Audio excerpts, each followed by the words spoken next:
Okay, I'd like to call to order the policy committee meeting. Noting all board members are here, so is Randy and Brian. I'd like to approve of the agenda. So moved. Second, all in favor? Aye. Aye. I didn't get any comments, so we'll go right into the policies. Randy. Yep, we're gonna go right through our spreadsheet again, like we have in the past. And the only difference today is we haven't had a chance to review these with Ted, but since there weren't so many of them, we're just rolling with them all right here, and I think we'll be able to do that fairly quickly.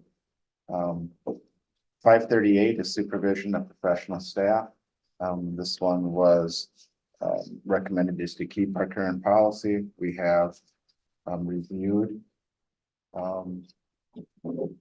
reviewed that item, and we are agreeing to keep the policy. The only thing we'll do is we have to take off the cross reference to the WTA contract. Is that right, Brian? Yeah.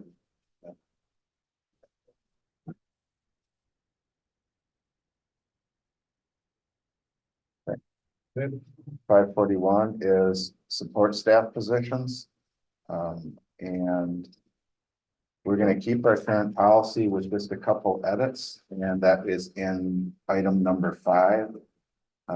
Brian just opened that up to say to use more current language to identify the basic knowledge, skills, and abilities. Otherwise, we recommend keeping our current policy with those revisions. Where do we keep your job descriptions? They're posted on the website. They're actually listed right below policy. There's, and then we've probably 50% plus have been edited within the last year. And my goal is to finish the second 50% with the summary. And make them all within 12 months. Who does that? I do that with the combination of an employee, depending if it's pretty specialized role, and their supervisor. So the bottom of review job descriptions, that's you. And Yep, and so it lives, the responsibility lives in the superintendent's job description. But then I think if there's language that talks about designating it to the HR person. So Okay. All right, the next item is with regards to criminal background checks. So this is one that we are actually going to recommend deleting this policy because we already addressed it in an earlier policy that came through here. So 533.1 really addresses the information that's part of this policy. So looking to delete that one from our roles because the info is already encumbered into something else. The next one is 542, classified staff employment. Keep our current policies, but consider some of the comments that Barry shared and Brian went through and reviewed some different language changes. So do you want to talk through kind of what your recommendations were there, Brian? So somewhere in the history of the district, we decided to name one of our employee groups classified staff, which basically includes para educators, assistants, and crossing guards.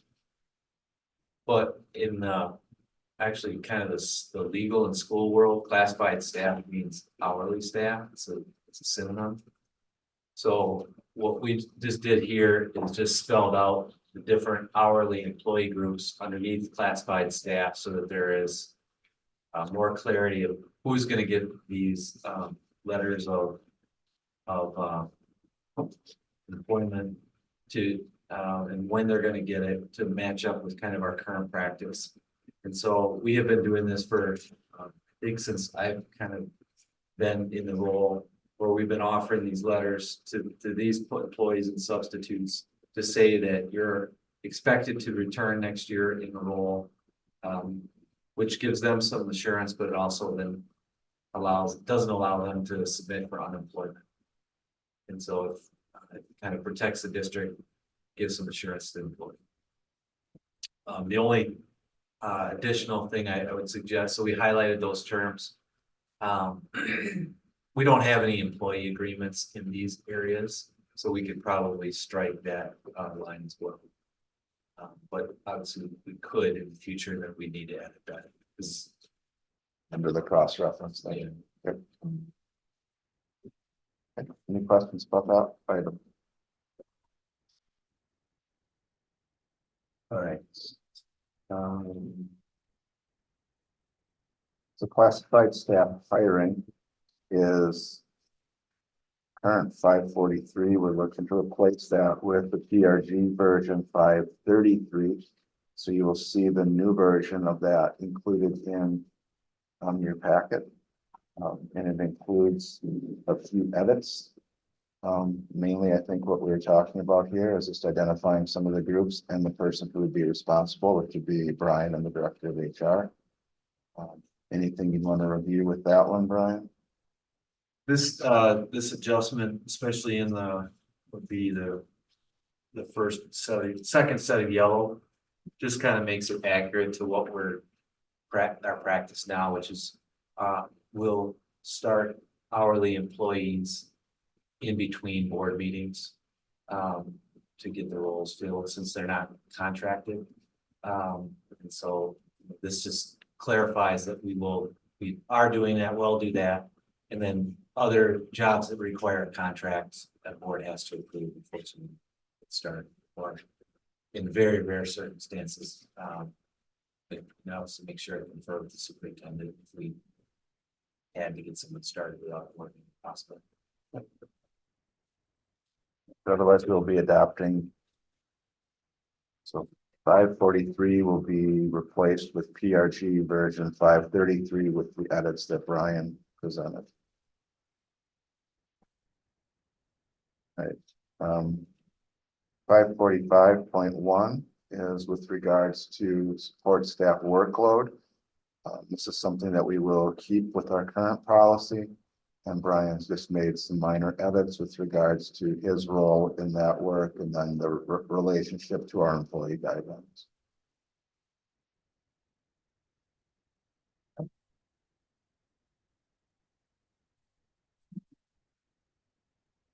Five 46.1 is resignation of non-contracted employees.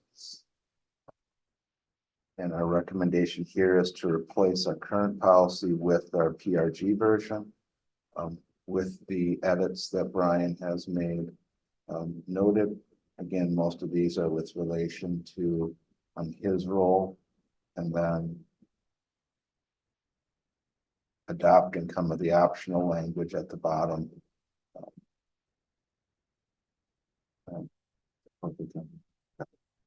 So basically, if somebody abandons their job, that can be construed as a resignation as well. I didn't look at the current one at all. Can you pull that up? Just here. Oh, sure. 546.2. 546.1.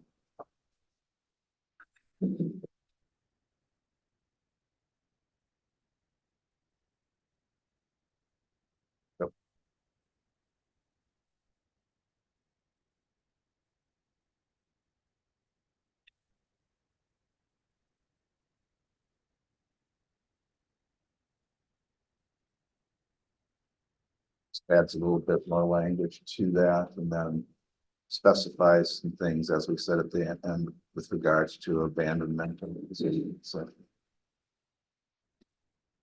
I think that brings it into a much more current language of practice. You okay with that one, Ted? Yeah. All right, 546.2 is suspension and dismissal of classified staff members. Our recommendation is to keep this policy. And again, with a few edits that Brian has made available.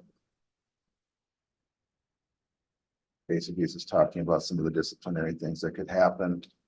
Mainly those responsibilities fall with me or my designee. My practice is usually when those occur, Brian talks to me and then he carries those things forward. And then adding also the language in there about investigative pieces related to that.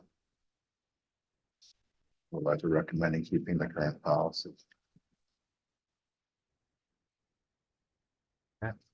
Good.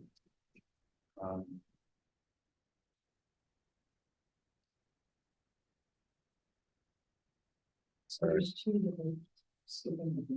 Yep, so we have the 536, 546. This is one we've already done, right? So this was one that was duly notated, but we approved this in the previous batch with regards to the insurance. And then also with the retirement of employees, we did that one is recognized in a couple different ways, and we approved that in this previous batch of policies as well.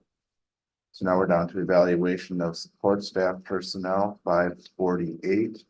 And we are looking to adopt the PRG version of this policy. And we felt that fit with regards to what our practices in that area. Anything to add on that one? No. Okay.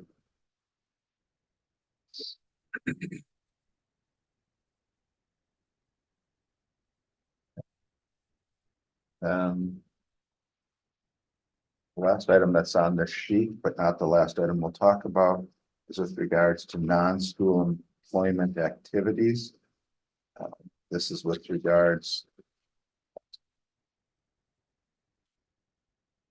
anybody who's working outside of employment with us. I'm recommending to keep our policy just with the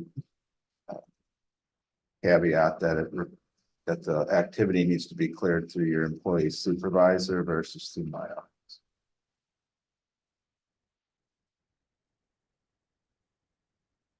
Questions? Does this cover both teachers and the support staff? It's just support staff. It covers everybody. Yeah, this would be, and then there was also a previous policy that talked about staff taking leadership roles outside of the district. And so we just kind of aligned it, the language with that, where again, talk to their supervisor prior, so make sure that the supervisor was aware, didn't feel that there would be an issue with their time retention. And who decides that it might affect your performance? Well, I think the natural reason for having supervisor in there would be that they're gonna be the person that notices if the performance is lacking. And so, again, first making them aware of it so that they kind of monitor it or, checking it and then, kind of goes. Yeah, we've had staff that had several different jobs, and teachers who've worked other jobs, and it's just a matter to make sure that that's not impacting their ability to be fully engaged with the work that they're hired to do here. Yeah, we have I would say we have quite a number of hourly staff that probably work other roles as well. So those are the items that are part of that group. I do have one other item I want to talk to you about, but why don't we address these first? So if you're comfortable with the items that we've just reviewed and the edits that we've talked about. The motion to approve as presented. Second. All in favor? Aye. The item that I wanted to bring just for your feedback on, give you my perspective on it, and then see if there's something you'd like us to move forward to the board for any further discussions. I believe there was a conversation that took place at some of the staff listening sessions. And it was particularly related to, I think there were two parts to it. One was teachers who are responsible for like groups primarily at the high school. Think of like FBLA or DECA, some of those groups that have activities with groups of students where they're traveling to competitions or conferences. And if they're traveling out of state, particularly as they get to the second part of the school year where kids are qualifying, there's a process where they have to then, out of state travel obviously requires approval by the board. Sometimes those are pretty tight in time frame, and there was feedback, well, that's not really convenient to have to ask the board for travel. The feedback that was provided to them was, well, you generally know when those competitions are throughout the year. You can submit those at the beginning of the year and we just kind of blanketly approve them because they're always the same every year. So we think we can make, so I think that's addressed with them. The part that was more policy, also policy related, was with regards when they're going on those trips. There's, I guess, some concern with regards to the meal reimbursement process, because what we currently have is you're given a certain allotment for breakfast, lunch, and dinner, which we've talked about when we were going through and taking a look at that a few years ago. And what they would prefer is to have like a daily allowance that just says you're allowed X amount of dollars that you can spend on food throughout the day, as opposed to a breakfast, lunch, dinner type stipend. I guess from our perspective, as I talked to Steve and Allie, we prefer staying with the breakfast, lunch, dinner piece as opposed to just a daily stipend. But they felt that a daily stipend is more conducive to their travel needs when they are doing those things. But I guess I look at it as whenever the board travels, whenever our admin travels, we adhere to these and they seem to work just fine. When we go to conferences, there's often meals that are provided as part of the conference registration, and to having kind of a daily stipend is irregardless of that. So our recommendation was not to forward this as a policy change, and I guess that was kind of my thoughts but I wanted to bring it here since it did come up through some listening session discussions, and to see if anyone on this committee has a different view of that. They have written some draft language they wanted us to consider, but and that would have to be kind of rewritten, but generally they'd like a stipended amount for a day versus a set amount that they would have for breakfast, lunch, and dinner.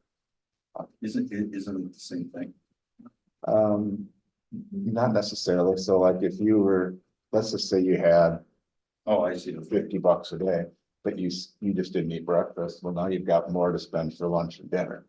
If you don't eat breakfast and lunch, you have more to spend at dinner. If you can kind of utilize it in different ways. But we have a pretty specific policy of what you can spend on the three. Right. I guess we feel that's still fair and it works for the rest of us. And we feel that there's no reason that it shouldn't be kind of uniform, as opposed to splitting something out for a group that's traveling with students. Or to break out something different for different groups of employees. But it depends upon where you're going, right? Because our breakfast is like $10 and lunch is like $15 and maybe $25 for the dinner. You know, that means you You know what those are? That's in there. Yeah, that's what we currently have right now. And I believe they're built off of Waunakee rates. Yeah. And they get adjusted. I think they review them. You're getting one. Yeah, but that's really what we have is 14 for breakfast, 16 for lunch, and 29 for dinner. Do you have to have receipts then? Yeah. So I'm missing it. It doesn't refer to a stipend in this policy. No, it does not. They would like, what they would like is a daily stipend. Yes, Or a daily allocation that they can spend. right. Our current policy breaks it out, but you have this for breakfast, lunch, and dinner. So if Brian and I were traveling, we both skipped breakfast. Well, we don't, then we didn't have breakfast. So now we have a stipend. We have money, we have that allocation for lunch or dinner that we get reimbursed for. I guess my point, it doesn't indicate those rates in this policy. Yeah, because they change. They change. They can't change. You change. They So didn't from where last is that year to located? this year, but Where is the rate? prior year, they were Are they- different amounts, so like 21, 22 is different than that. Yes. So Yeah. those rates are in the handbook, not in policy. They're actually in they're not even in the handbook. They are in business services website and yeah. Well, we pulled it out of policy several years ago because it gets adjusted in. Okay. And it's just it's a reference, I believe, now that we have, I guess I bring it up because it doesn't indicate that there's any limit. I don't believe. Yeah, it says right now, the cost of meals for employees and board members only shall be Maximum. reimbursed to the full cost of the meal, including tip, up to a maximum amount based on U.S. General Service Administrative Guidelines. This maximum will be reviewed annually and provided to all district personnel. And that's. And what that's- this I is. said, and that's what that is that's in that's in the staff portal on our website of where it shows that. So if you take a look at it, how many people does this really affect?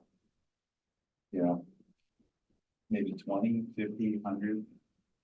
That is probably- I think it's probably, I think it's probably more than that. I mean, because in general, you've got your members of administration and administrative support that can be going to probably attend conferences at a greater rate than others. And there's probably 50 people there total. Plus, if you start to look at your teaching staff that travel with students, and teachers that might be going to a professional development activity. I would, again, I have no. Yeah, so. I'd say let's say- 75 to 100 probably. So let's say 100, and they're all going to they're generally going to conferences other than, the people that are traveling. So generally you've got breakfast or some type of continental breakfast and lunch. So, Yeah, your breakfast, not right. and then you're on your own for dinner. Generally, it depends what conference you go to, but yeah, that's pretty typical. I was at my conference last week. I had breakfast and lunch provided as part of my registration to the conference. And then dinner may or may not be part of it. It might be, correct. And they can't submit for reimbursement based just on that. They need receipts. No, they need receipts. Yeah. And that's the maximum amount. Correct. So if you went to Yeah. breakfast and it was $8, then. you get It's gotta be an rid- itemized Yes, receipt right. for them. For So- business services. And they're trying to break their argument is that when they're traveling with like a DECA group, that this isn't necessarily working for them. They'd rather have more of just a daily stipend. Now, they probably don't have, I've never been on those, like when you went to like the FFA convention, Brian, is there anything provided or are you kind of all on your own for those things? Well, I mean, that was a long I time ago, but at those points, most of the time, like student conferences, the meals are not included Right. because they tend to be like a program. Right. Right, and so if you're not going to the program, you're probably you're going. And to that's wherever. generally, I think, what they're talking about. So this is kind of our DECA's, FDLA, probably FFA. Some of those groups that are, Yeah, the challenge is $29. It's not much for a meal. But at dinner as you're traveling around. Maybe a suggestion is the federal government has a per diem. That breaks it down for each state. And if you're traveling internationally, it'll break it down for the international. And with just keeping with this same philosophy, could you refer them to the GSA schedule? For the city that they're traveling to. And then if the conference has a breakfast or a lunch, if you have a breakfast or a lunch, then you don't get that part of the per diem. But what it does is that, if you're in Denver, for a conference, dinner is more than $29. If you're in Wisconsin, you could probably get, that. So it gives you some flexibility to say, this is how much you get for each specific meal because it breaks it down in breakfast, dinner, and supper. yeah, and I think we did discuss that the last time. Yeah. We reviewed the policy. I don't have a problem with having Stephen Alley kind of review this as we bring our next pieces back. This is actually part of the next. This is part of the 600s that's coming. So we can kind of bring it forth at that point, but I know there was a question that came up out of the listening session, so I just wanted to see, get a sense. I'm wondering how much administrative support, yes, we're taking a look at it, and we're saying, hey, you gotta supply a receipt for everything. Somebody's gotta look at the receipt and check. where if you have just, you know, a standard, you know, let's say you go to the GSA, because those rates are, negotiated every year, for federal employees, state employees. And, you know, I guess where the administration would come in would be to identify the conference, does the conference have breakfast and lunch? You know, and then all you're paying for is that, that dinner. That would be, basically the GSA rate. You know, Trying to reduce the workload of like it's there, we don't have to sit and go through receipts because. yeah, because, you know, it costs you money to, you know, something's got to review it. We do require itemized receipts, so we don't get things like alcohol and other things that get tied, you know. It's kind of I like, understand. yeah, so we kind of break, we do require what those are so that we can kind of see where. And make sure that it's legitimate. These, Is it, I wonder if it comes out from these groups because. Meals now, they're not broken up like that, so we're gonna go get a Starbucks or we're gonna go get this, and I don't have a way to really. that's, I think, part of it, probably. You go to the grocery store and get a loaf of bread and some lunch meat. or It's something. probably more that you're doing more grab and go type things Correct. throughout a day. Yes. That's probably what I see. And so they wanna accommodate for that, it's not, but I wonder, Randy, do they, you know, and I wasn't aware of the listening session feedback, but I wonder, are they aware that you average it out with your group number?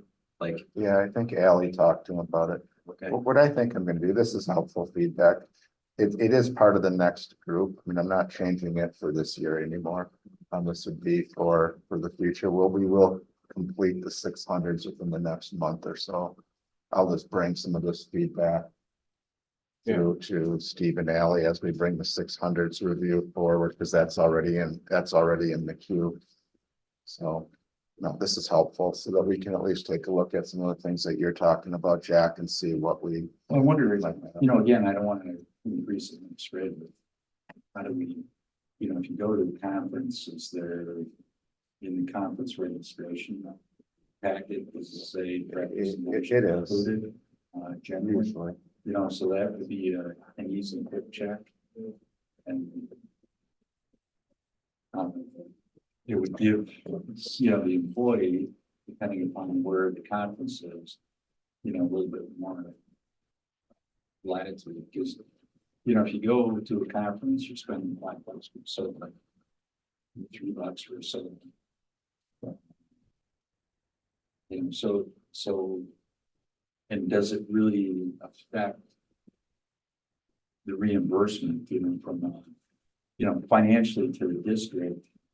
You know, is this another $1,000 or $20,000? You know, if you're only saying 100 employees, this affects. Right. So depending upon the GSA schedule, I know $21 is pretty low. You know, so it seems, you know, from an employee standpoint, it just seems like, you know, the way to go. Yeah. And most of those are, you know, 29, 32, and 35.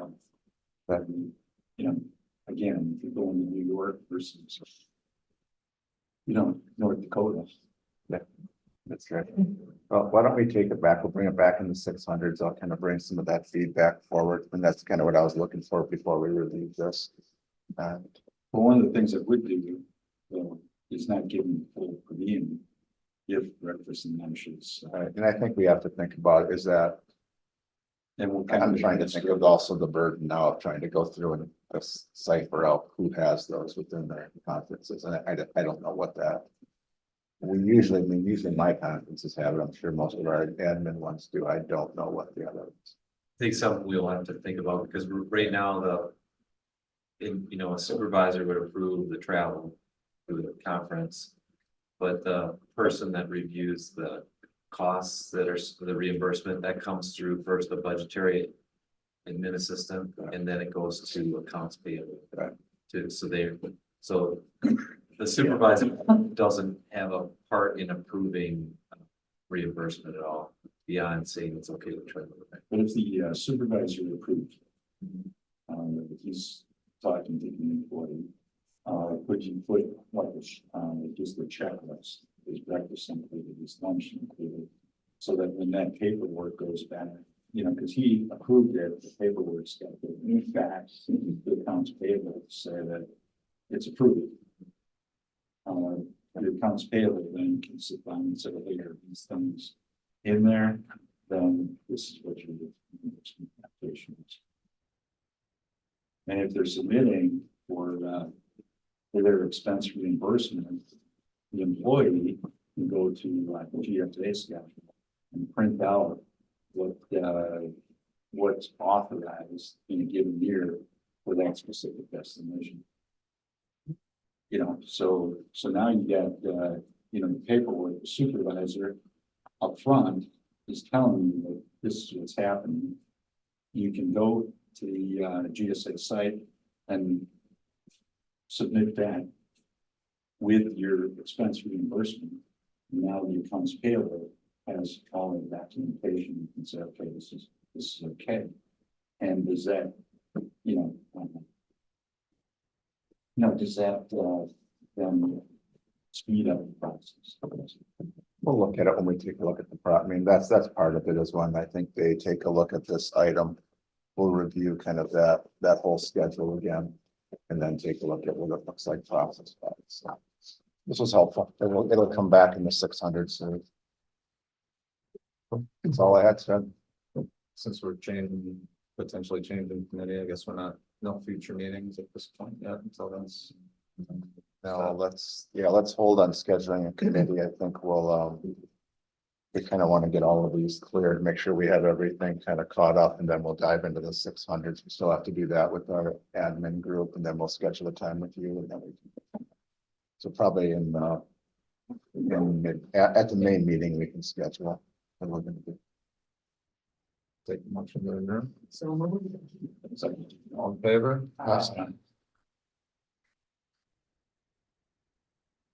Thanks, everybody.